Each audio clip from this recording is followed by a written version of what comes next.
Hey guys, and welcome back to What If Soul. I'm your host, Broken Soul, and it's time for a new episode of What If the Leaf Village Knew About Naruto's Parents. But before we get started guys, please like, comment, and subscribe. Let's try and grow our community one sub at a time. And as always, the recap. Where we last left off, Naruto, Sasuke, and Sakura were entering the chunin exams.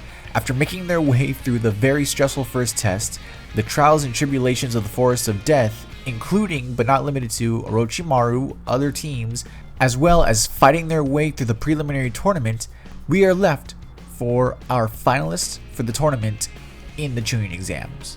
After a month of training, in which case Naruto, Sasuke, and Sakura all were able to learn a lot more jutsu and a lot more techniques than before. In fact, Naruto even got to meet Jiraiya, whom was able to tell Naruto whom he is to him, as well as his role in the reason why Naruto is now accepted by a good chunk of the village. After a very heartfelt apology, reluctant acceptance on Naruto's behalf, Naruto is now entering the stadium, ready for the fight. We can now move on with the rest of the story. As Naruto enters the stadium, he notices that all of the contestants are there except for one. That's right, Dosu, just like last time, got overconfident trying to kill Gaara, getting himself killed in the process. When Genma brings up that there's going to be a small change due to Dosu no longer being there, Shikamaru raises his hand asking what happened to the other guy. Genma just telling him not to worry about it, that there was a small change due to unforeseen circumstances, not letting on that Hayate was killed the night prior along with Dosu, however he was taken out by a sand shinobi. But moving on, Genma actually lets everyone know that the first match is about to begin, and the two combatants are going to be Naruto Uzumaki versus Neji Hyuga. He instructs all but the two combatants to leave the stadium, allowing for the first round to start. Now I'm gonna leave this first round fight between Naruto and Neji essentially alone, only because it was such a good fight that I don't feel like touching it that much. However, that doesn't mean there's not going to be any changes, because for one thing, because Naruto has the air bullet technique, he'll gain some more distance. However, because of Neji's rotation, it's still going to be essentially useless against him. However, Naruto is better fed, better trained, and a lot physically stronger, so the fight's a little bit easier for Naruto. Granted, it still takes a lot out of him, but he does still get past Neji in this first round. And of course, just like last time, Hiyashi Hyuga goes to the infirmary, bows to Neji, and lets him know he's sorry for what happened to his father, essentially burying a hatch between Neji and the main branch, for the most part. Now, moving on to the next round, which is Sasuke Uchiha versus Gaara of the Sand. Like usual, Sasuke is taking his sweet time, and because he's with Kakashi, you know they're going to be dragging their feet. So for this match, they're going to skip over it and move to the next one, which is Shino Aburame versus Kankuro. However, just like last time, Kankuro says, I forfeit, essentially skipping that match. Now, I know what you guys are wondering. Broken, you don't want to give us a Shino versus Kankuro fight? You don't want to give him some love? I would love to, but I want to try and keep these as grounded as possible within the actual world. That's what my YouTube what-ifs are mostly about. However, with this one, I mean, Naruto having half the village know who his parents are, it's not really going to change Kankuro's decision to want to skip this fight in order to, get the plan moving faster. So, unfortunately, there's not really anything I can do about this one. This one's all Kankuro, so don't blame me, blame the writers. Blame, Kishimoto. So anyway, because Kankuro forfeited and leaving Shino a little bit on the pissed side, we're going to be moving to our next fight, which is actually Shikamaru Nara versus Tamari. Now with this one, Naruto doesn't push Shikamaru off the ledge. Instead, he just jumps right down, ready to go. Tamari doing the exact same thing, only she flies down on her fan, looking all badass like always. I like that fan, it's cool. Anyway, now when this one starts, it's going to go a little bit more different than the original one. So Naruto's made better friends with all of the Konoha 9, but he's especially good friends with Choji and with Shikamaru, and because of that, he's actually inspired everyone to get stronger because they see how much drive Naruto has. Now again, while Naruto is more of an average ninja in the academy, he is a lot stronger and people are noticing it. And that actually pushes them to want to get stronger as well, Shikamaru included. Now, he does get, of course, physically stronger, his techniques get better, but here's the thing, his mind gets sharper as well. He takes things only slightly more seriously. If I had to guess, I'd say instead of having to put so much effort just to want to get up out of bed, now he just gets up out of bed. I know, it's a weird comparison, but it's Shikamaru. The guy's lazy as hell. Or at least he was back then. Anyway, moving on to the fight, Shikamaru actually has a lot more up his sleeve in terms of different techniques and all different stuff. For one thing, he actually starts out by throwing several different kunai all along the battlefield, trying to get Temari to move into a certain position. Temari just blows her fan and again just knocks everything out of the way, moving everything. Shikamaru accounted for this, so he actually does essentially the exact thing he did before. He'll wait in the shadow of the wall of the stadium in order to stretch out his own shadow to try and reach her. He'll use his jacket to try and reach her like that, but there's more to it. Because of those kunai like being scattered all over the place, he actually uses the shadow of each of those kunai to move his shadow even further and further and have a lot more control and technique over it. In fact, Shikamaru launched so many kunai that he was actually able to cover a good chunk of the battlefield, at least a good dozen kunai or so. While Temari thinks that she knocked them all away, instead she was setting up a net for Shikamaru to essentially entrap her in. But when she got close enough to the hole where Naruto came out of, that's where this trap was set. Because Shikamaru needed her close enough to that hole, he was able to stretch his shadow from one kunai shadow to the next, to the next, to the next until it reached one of the holes. He split his shadow several times over to where it was able to ensnare Temari. And of course, she got trapped. So after she got trapped, Shikamaru walks up to Temari. However, when he raises his hand, it's not to forfeit, it's actually to reach behind him to a kunai that he had taped to his back. Now, side note here. Have you guys noticed that almost every single ninja has a standard gear of like, okay, they have tape along one of their legs with a pouch on the side of it, of course several other pouches on the side. Only a few ninja here and there actually have anything customized or anything like that's theirs. It's all like standard equipment. So what Shikamaru has done is he's basically played the meta game. He grabbed a kunai from his back and he walked straight up to Temari, putting the kunai straight to her chin. Temari mimicking his movement, but there's nothing in her hand. That's when Shikamaru gives the badass line of, "Listen, you've lost this battle. You can forfeit right now and walk away, or I can spill the blood of the sand right here." He tries to be as intimidating as possible, and it actually works. It scares Temari because that one little just touching the bottom of her chin already drew a little bit of some blood. And she got scared. You can see it in her eyes. She actually closes her eyes and says frustratingly, "I yield."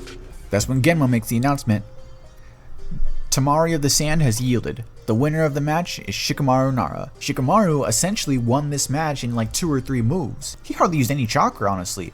If I had to give a percentage, maybe like 5% of his chakra he was ever used in the entire battle. The entire crowd is insanely impressed. The Hokage and the Kazekage are both actually looking very intrigued at this. In fact, when Hiruzen looks over at the Kazekage, he says, "That daughter of yours is strong. However, strength doesn't always matter in a match. Sometimes you have to outsmart your opponent." You can tell that Kazekage is a little bit on the pissy side, but he says, "True, that girl has a long way to go. I'm impressed with that Nara kid. I knew the Nara clan were smart, but this kid's a genius." Hiruzen just smiles with pride at that, saying, "That kid's gonna make an amazing shinobi." After Shikamaru and Temari made their way back up to the stands, everyone's waiting for Sasuke to arrive. Gaara's already down in the field. He's just impatiently waiting for Sasuke to arrive so that way he can start the slaughter. Everyone's been waiting. In fact, just like last time, they extend the time by like what, 10-15 minutes? Side note. Okay, so I know Kakashi was teaching Sasuke the Chidori, but at the same time it's like, come on dude, you're several minutes late. Like you gotta like find a stopping point at some point, dude, come on. Well, regardless, they make it back with seconds to spare before Sasuke is disqualified, and Naruto runs down to the stadium yelling at Sasuke, telling him he better hurry up because he wants to face him in the finals. Sasuke with a smile on his face going, "Yeah, alright Naruto, just sit back and enjoy the show."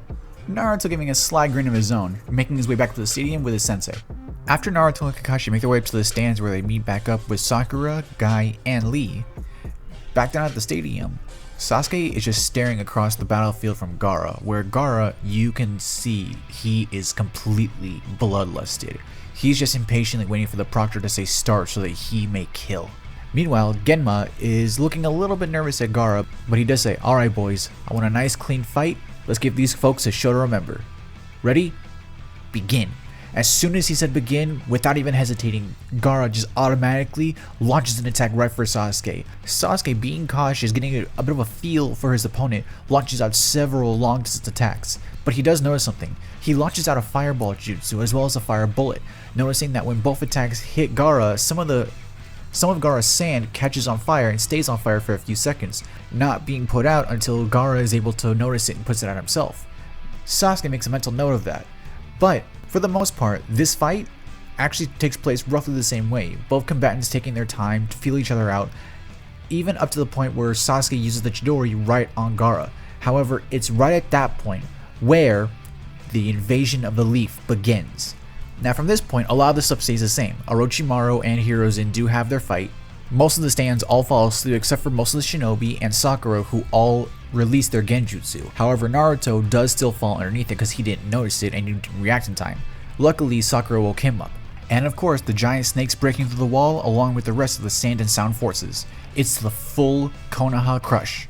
As soon as the giant snakes make their way in, all of the stands at the stadium are bombarded with sound and sand shinobi. Kakashi doing his best to defend his students along with all the other Leaf Jonin. In fact, while all this is happening, Sakura and Naruto are trying to get to cover, where Naruto notices at the corner of his eye that something's going on in the stadium. Back down at the battlefield, as soon as Sasuke pierced through Gaara's sand shield, Gaara went crazy with the blood. Again, same thing as the blood scene. However, this time, Gaara goes crazy right then and there. Genma tries to interfere, however, he's actually kicked away by Gaara's sensei, Baki. Baki looking devilishly over at Genma saying, Now, let's let the boys hash this one out. You've got bigger problems on your hands. Genma with a smile on his face going, oh, really? Doesn't look like a problem to me. I'll end this quick. The two of them getting into their own fight. The entire village is under complete siege. Naruto's actually jumping down to help out Sasuke because Gaara is just going crazy. Sakura's about to jump after him, but she's stopped by Kakashi, who tells Sakura, wait. Sakura looking over at Kakashi going, Sensei? That's when Kakashi looks at Sakura very seriously, going, Sakura, I'm giving you an A-rank mission. I need you to stop anyone from interfering with Naruto and Sasuke's fight. Sakura, with a determined look on her face, just nods as she jumps into the battlefield getting ready to go stop Temari. Kakashi resuming his battle with the rest of the Sand and Sound. Speaking of Temari, getting back to her and Kankuro, the two of them are about to jump into the fray, where Kankuro is actually stopped by Shino. Hey, I'm still gonna give him this fight, don't worry. The two of them are about to do battle right there in the hall. Temari, turning back, is actually about to help Kankuro fight Shino when she's actually stopped by Sakura, who just barely managed to get there in time to help out with the fight. They're all in a complete standoff. They know whoever wins this fight can help out in the stadium and will either protect or destroy the Leaf Village. Moving on for one quick second over to Hiruzen and Orochimaru, it's the exact same thing with them. Orochimaru is fighting off against Hiruzen, the two of them on the roof being completely surrounded by that force field and the Sound 4. Nothing is getting in or out. Side note, okay guys, so with the Hiruzen vs Orochimaru fight, everything there is gonna remain essentially the exact same. So I probably won't come back to that fight that much, if at all. However, Jiraiya, I will say this. Now, he did want to go into the stadium to watch Naruto's fight, which he did watch and he was very proud of. But as soon as stuff started to hit the fan with the village, Jiraiya right away jumped out of the stadium, going back into the village itself to help stop with the rest of the invasion, because he knew that with at least 4 Jonin in the stadium, the spectators and the kids were going to be just fine. So he left them to their own devices while he took charge of the rest of the village. Meanwhile, back down in the stadium, Sasuke, upon seeing that Gaara was going crazy, he does his best to actually launch fireballs and fire bullets as best he can, trying to keep his distance. He's throwing kunais, shuriken. Again, he's trying his best to fight off Gaara, but it's very, very difficult with how much sand is being produced by this one Genin alone. In fact, Gaara is not even flinching at some of the attacks. He is being bothered by the sand that's being caught on fire by Sasuke throwing off his attacks, but aside from that, nothing's bothering him. In fact, as soon as Gaara gets Sasuke into a corner, getting ready to strike him down, Naruto jumps into the way, actually throwing a paper bomb right at Gaara, stunning him for a few seconds, giving Sasuke enough time to breathe. Naruto landing right next to him, asking Sasuke, you okay? Sasuke going, yeah, I'm fine. Gaara, on the other hand, is going crazy. He looks like he's about to jump out of the stadium, but Naruto calls out, Shadow Clone Jutsu! A clone of Naruto actually follows him, tackling him to the thing, saying, you're not getting away from us that easily. We're gonna finish this right here and now. That's when Sasuke looks over at Naruto going, really? Well, how do you plan to stop this then, loser?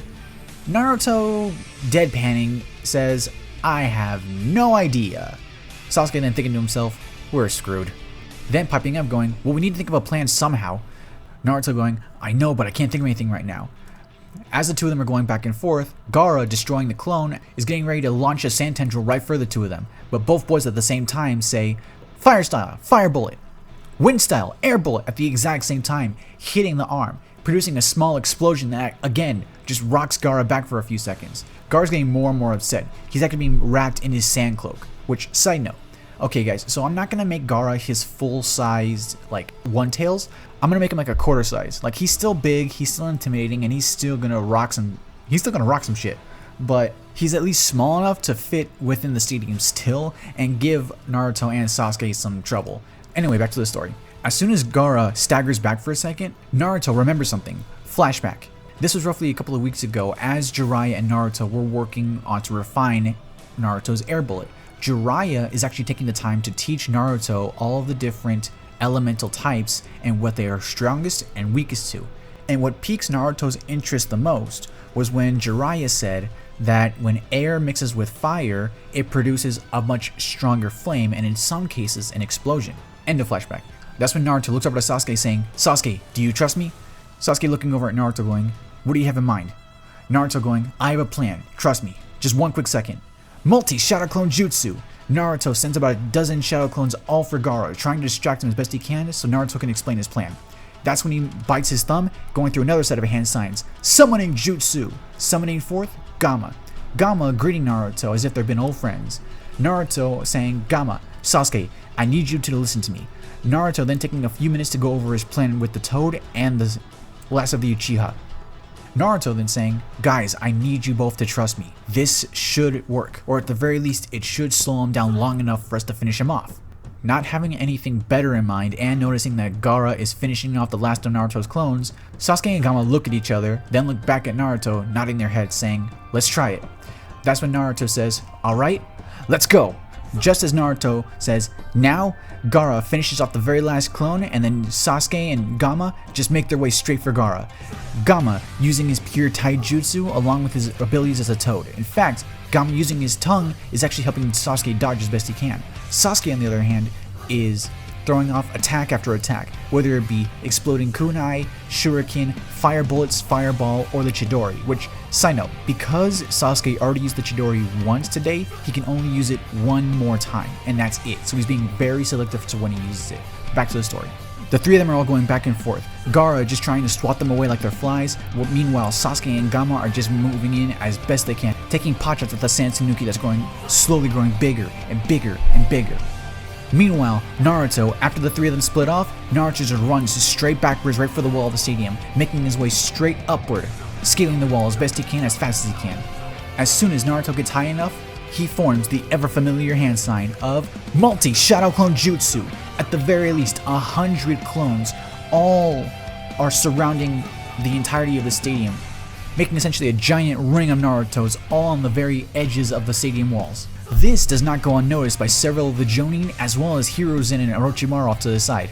Everybody's wondering, what the hell does this kid think he's doing? Even Orochimaru takes a second to wonder what's going on with this brat. As soon as Naruto's in position, Sasuke right away tells Gamma, "Gamma, get ready." Gamma nods over at Sasuke saying, "Ready when you are." Sasuke then takes a quick second to back up while Gamma shields him as best he can.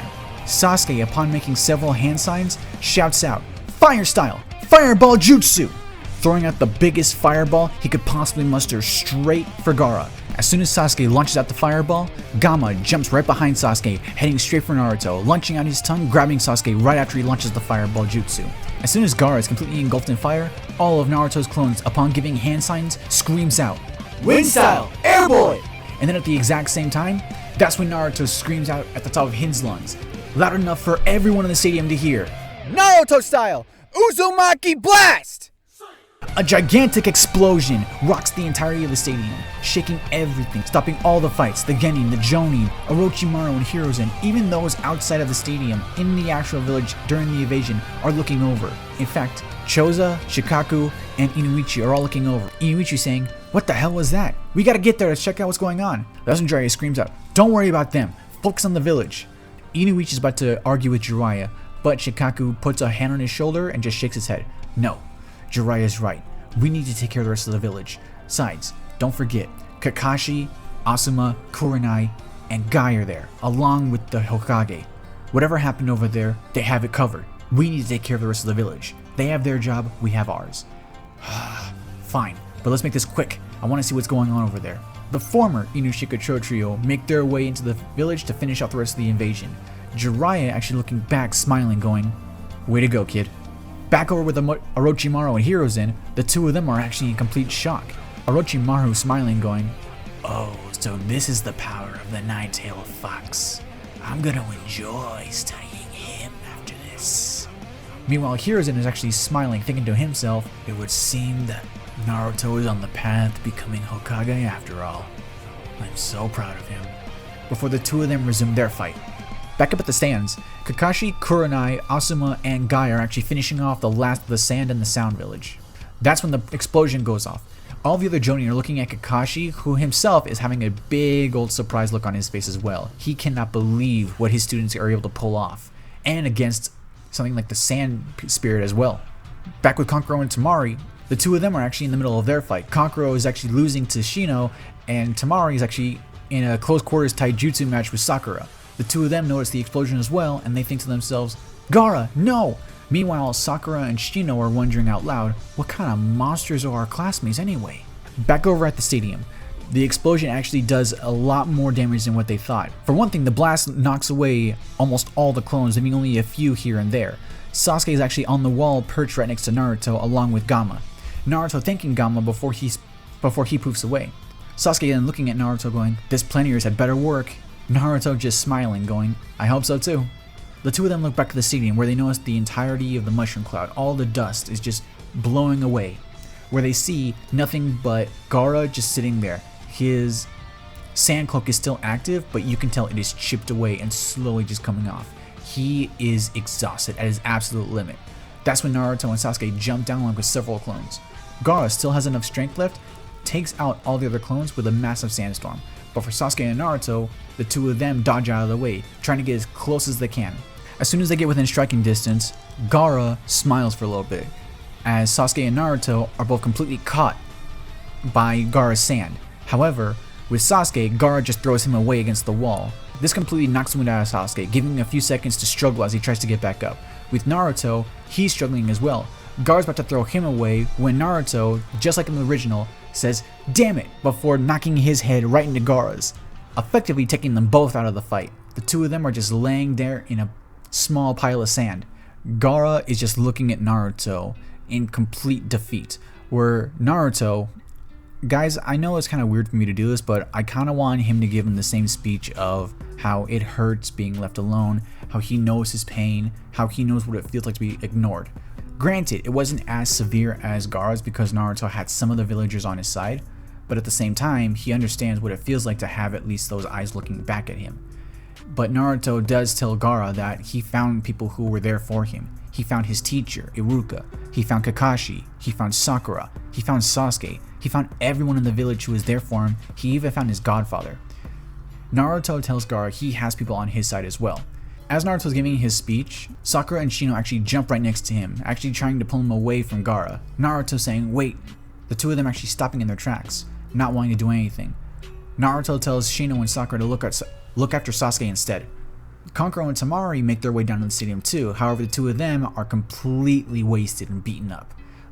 Them actually looking over at Naruto getting ready to kill them. But Gaara tells them to stop, saying, "It's over, we lost." The two of them picking up Gaara, just looking at Naruto, and then before they make their way out of the sand village, out of the Leaf Village back to the sand, where Gaara tells the two of them sorry, just like in the original. Now from this point on, the rest of the invasion goes exactly as planned, goes exactly as it did in the original. All of the Leaf Village takes out the sand and the sound, effectively destroying the invasion, whereas unfortunately Hiruzen does still pass on to the next life. He didn't win his fight against Orochimaru. But he did take his arms just like in the original, but when he passed with a bigger smile on his face and a lot more hope in his heart. After seeing what Naruto and Sasuke did, he has full confidence that the next generation will not only carry the will of fire, they will make that fire into a blazing inferno that will light the future as he passes away.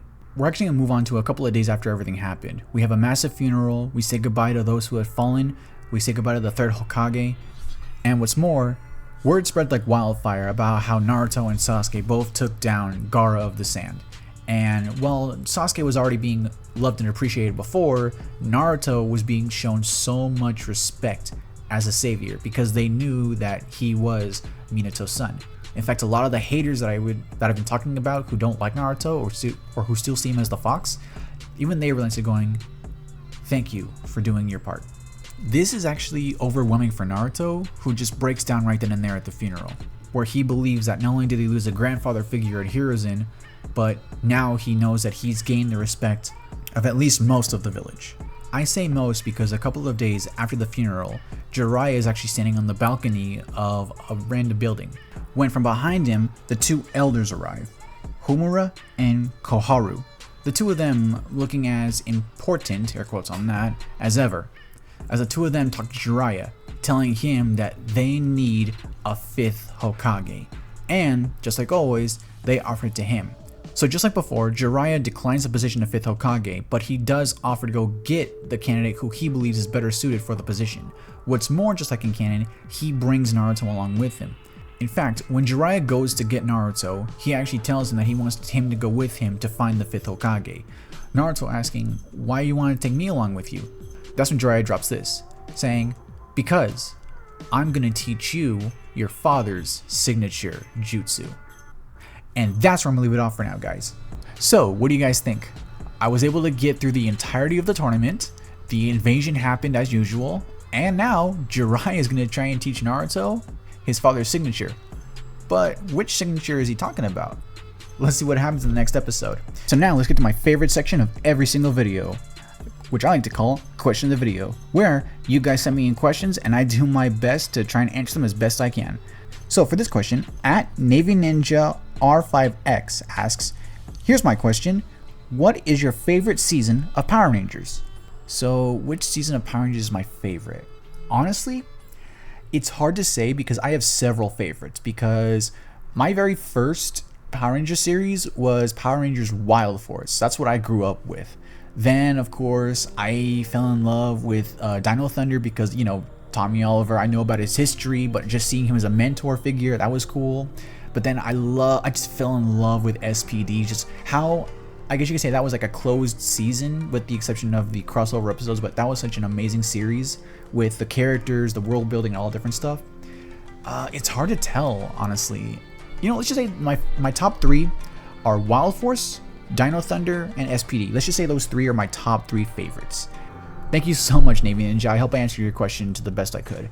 So guys, keep sending me more and more stuff. I really do appreciate it. And I cannot wait to see you guys in the next video. So until next time, guys, this is Broken Soul saying, may y'all souls be ever bright. I love you guys. Bye.